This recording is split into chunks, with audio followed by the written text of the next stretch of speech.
Moadim L'Simcha. Have a good evening, everyone. Tonight is Hoshana Rabbah, the seventh day of Sukkot.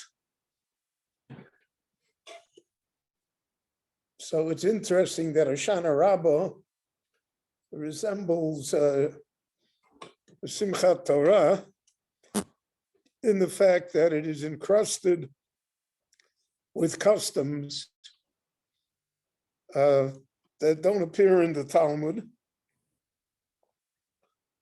that have developed over the exile in different communities, and that have become, so to speak, the hallmarks of the day itself. Now, what does appear is that in the Beit HaMikdash, Hoshana Rabbah, there were 7 hakafot, and there were the aravot, and the chibut aravot, the beating of the Hoshana of the aravot, was already a minig of Nevi'im. That was a custom that was introduced by Nevi'im Rishonim. So there are different opinions whether it was introduced even before the Beit HaMikdash was built, in other words, at the time of Shmuel Hanovi, or whether it was introduced after the Beit HaMikdash was built, and it would be a time of the Nevi'im Achronim, Yeshaya, Yirmiyah, Amos, etc. But it's a very ancient minhag. The Kabbalists give it all sorts of manifold layers of ideas as to what it symbolizes. However, it is a minhag that is held in great esteem. And because of the development of Kabbalah, there are halachot that developed, that encrusted the minhag, like the aravah. So in Kabbalah, you're supposed to have, the Ari says you're supposed to have 5 different aravot. There's a shita and halacha, 3 are sufficient, but they should be bound together. And the custom was always to obtain fresh aravot, out of which we constructed what we call the Hoshana for Hoshana Rabbah. Again, the reasons for the minhag are not clear, but it's obvious that they have spiritual and mysterious origins. And that's a minhag that's mekubal in all of the congregations of Israel, no matter what country they came from. And that is already mentioned in ancient texts. But there are other minhagim that we have that may be observed or may not be observed. One minhag was to read on the night of Hoshana Rabbah the entire Chumash Dvarim from the Sefer Torah. There's a minhag that my congregations in the exile observed, both in Miami and in Muncie, to read the entire Chumash Dvarim on the night of Hoshana Rabbah. And that was part of the idea of a zeicher to the king, to the mitzvah of Hakel, which occurred on Sukkot. The king read. So that is the origin of that minhag. And the minhag that was adopted here, we don't see it that much, though it does exist. Unfortunately, our congregation does not apparently have that minhag. But the custom always was to read the Chumash Dvarim. Others say that it's like a siyum because Simchat Torah is the end of Chumash Devarim. We're going to complete it. We'll begin the Torah again. So then, like Hoshana Rabbah is the celebration of the siyum of the Torah in terms of reading it. And that's why Chumash Devarim is used. Other customs gave the day a different coloration. In Halacha, from the Gemara, it was the seventh day of Sukkot, period. The Gemara does not mention that it was a Yom Adin, a day of judgment.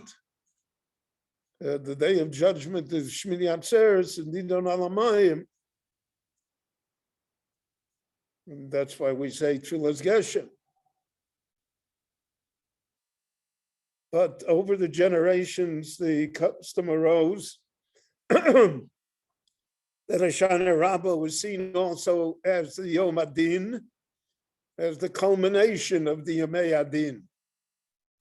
That's what they say at Pitko Tova, like you get the final Tav Yorok that says you're all right.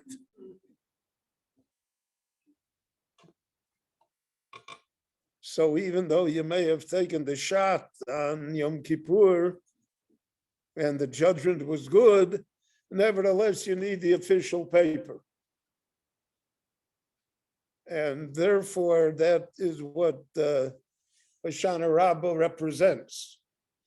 Therefore, we have the custom that the Chazan Shliach Tzibur will wear a kittel, and the Musaf will be Naritzcha, the Gedusha, and not Nakadesh, and that the melody that would be used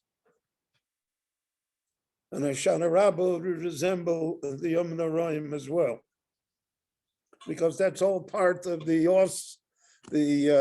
auspices, the ideas of the Yomei Adin to impress upon us that it's a day of judgment. Because of that, there also was a custom. I had that custom in Miami in the shul, that people stayed up all night and we learned together all night. It was like the first night of Shavuos. It was a mishmer. And that custom was observed in the yeshiva also. When I went to the yeshiva in Chicago yet, there was no Bein Hazmanim. And there were Chol HaMoed, they said Shiurim, there was yeshiva. And therefore, Hoshana Rabbah, there was yeshiva also. And the night was spent in study. The Rabbeim said Shiurim, and that naturally the study of Torah was meant as the great mediator on our behalf, the great idea that would tilt the scales of mercy towards us and towards a good year. There also were customs regarding food on Hoshana Rabbah. The halacha is that you're supposed to have 2 meals. It's like Erev Yom Kippur. So you have breakfast and you have a lunch. And the lunch was always a meat lunch. And in different communities, there were different traditions as to the menu. One of the traditions is to have, in Eastern Europe, they called it holupches, which is stuffed cabbage. Meat wrapped around with cabbage, cooked, sweetened, etc. And that was meant to represent the fact that the din was covered from us. So we ate a food that was covered. And we have that custom also, Erev Yom Kippur, where the custom was to eat kreplach because it's also covered. And then we had the same food that we ate on Purim, because then the nest is covered, the miracle is not apparent. So all of these were methods of customs to remind us of the import of the day. And that developed to the extent that there are extensive simonim in the Shulchan Aruch that deal with the day of Hoshana Rabbah itself. So here we have, I would say, a minimum Hoshana Rabbah. We have the 7 Akofot, in which we recite the 7 Hoshanas. And naturally, we have the Chibut Arovos, the Minig Neviim, and we have the Musaf that resembles Musaf of Yom Noraim. The Kedusha that said is to the same melody as Yom Noraim. But it's also the 7th day. And the custom here in Eretz Yisrael is that in the afternoon, we go into the sukkah and we eat a piece of mazonos, make the bracha leisha basukah, and we say the Hiratzon, that just as we were zoche to sit in the sukkah this year, next year we want to sit in the sukkah of Oro Shaliv Yoson, which is a reference to the time of the Mashiach, to the time of spiritual greatness, and that then all of Israel will sit in one sukkah in happiness and in security and in the fulfillment of the mitzvah. So these are things that we should have in mind now as we enter Hoshana Rabbah. It should be a good yontif for all of us, and it should be a pitka tova for all of us, and we should be zoche. It's a good and healthy year. Lanu l'chol Yisrael.